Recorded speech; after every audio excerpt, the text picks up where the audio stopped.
This is something beyond their capacity. That's a direct quote from a study we're diving into, and it gets right to the heart of a huge mystery in language education. Why is it that a really crucial part of learning a new language just gets ignored? See, we're not talking about grammar, we're not talking about vocabulary. We're talking about the unspoken rules, the stuff that's way more subtle, and honestly, maybe a lot more important. The official name for this is L2 Pragmatics, but I love this simple phrase from the research. It just nails it. It's knowing how to say what to whom when. It's basically the social strategy of a language. It's the difference between sounding correct and actually being understood. And the stakes are high. Get this quote from a teacher educator named Hannah. In Vietnam, saying, "You look fat now," is a compliment. It means you look healthy and beautiful, but you can imagine how that would land in a lot of English-speaking places. It's a perfect example of how getting these unspoken rules wrong isn't just a little awkward, it can completely blow up a conversation. And this brings us right to the core of this study, because it uncovered this deep, really surprising split among the very people who train our language teachers. It's like a tale of two completely different mindsets working right next to each other. So the researchers focused on 14 educators who train English teachers in Vietnam. And when they looked at the data, the group split perfectly in half. Two groups of 7, each with a completely opposite take on this super critical skill.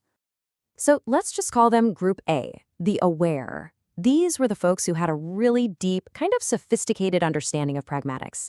And then you have Group B, the unsure, and their knowledge was, well, pretty superficial. And we're not talking a small difference here. This was a massive gap. And you can actually see the divide in the hard data.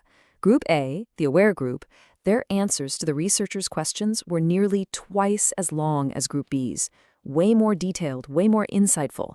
And when you start looking at their backgrounds, you see clues. The aware group, they often had PhDs, and they'd gone out of their way to study pragmatics on their own. The unsure group, well, their background was more of a mixed bag. Some of them hadn't even been formally trained as teachers. So the big question is, why, right? I mean, why would two groups of professionals working in the same place have such wildly different views? Turns out, the answer is all about what they believe about learning itself. The study really dug into this. What are the fundamental beliefs that are driving this huge gap in what they know, and more importantly, what they're passing on to new teachers? And here's our first big clue. This quote is from Sarah, one of the educators in that unsure group. For her, it's simple. She believes students are already struggling so much with basic words and grammar that teaching them all these social nuances is just too much. It's like a luxury item you can get later, not something you need right now. But then, listen to Hannah from the aware group. She has this incredibly powerful counterargument. She says, look, if you make a grammar mistake, people just think, oh, they're still learning. But if you make a pragmatic mistake, people might think you're rude or dishonest or just not a nice person. The social fallout, she's arguing, is way, way worse. So these clashing beliefs, they aren't just theory. They have a real direct impact on what student teachers are actually being taught. Or maybe more accurately, what they're not being taught. So what does this all look like in a real classroom? Well, it looks like this number, 8. That's it, 8 minutes. That's how much time was spent on pragmatics in a full 90-minute university lesson that the researchers observed. Less than 10% of the class was dedicated to one of the most important communication skills there is. And this study just saw these missed opportunities everywhere. They'd have students analyze different types of writing, but never talk about who the writing was for. They'd define different kinds of humor, but not show a single funny video. They would give students these long lists of phrases for giving advice, but with no explanation of which one you'd say to your boss versus which one you'd say to your best friend. It was like they were teaching language in a total social vacuum. So, is this just about individual teachers having different ideas? Well, the study suggests that the problem goes a lot deeper than that. It goes right into the very structure of how we train teachers in the first place. The issue isn't really that some educators are good and others are bad. It's that the whole system has pushed this essential skill to the side.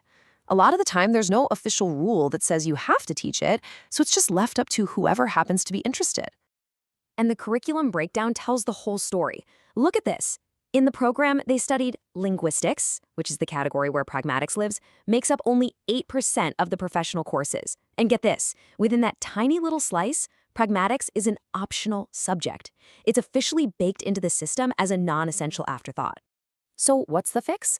Well, the study lays out a really clear three-step plan. First, you have to update the curriculum to make pragmatics a required, explicit part of the training. Second, don't just teach about it. You have to teach people how to teach it. Integrate it into the methodology courses. And finally, you've got to offer professional development to help all the current teachers out there build the skills and confidence they might be missing. And that really leaves us with one last big question to think about.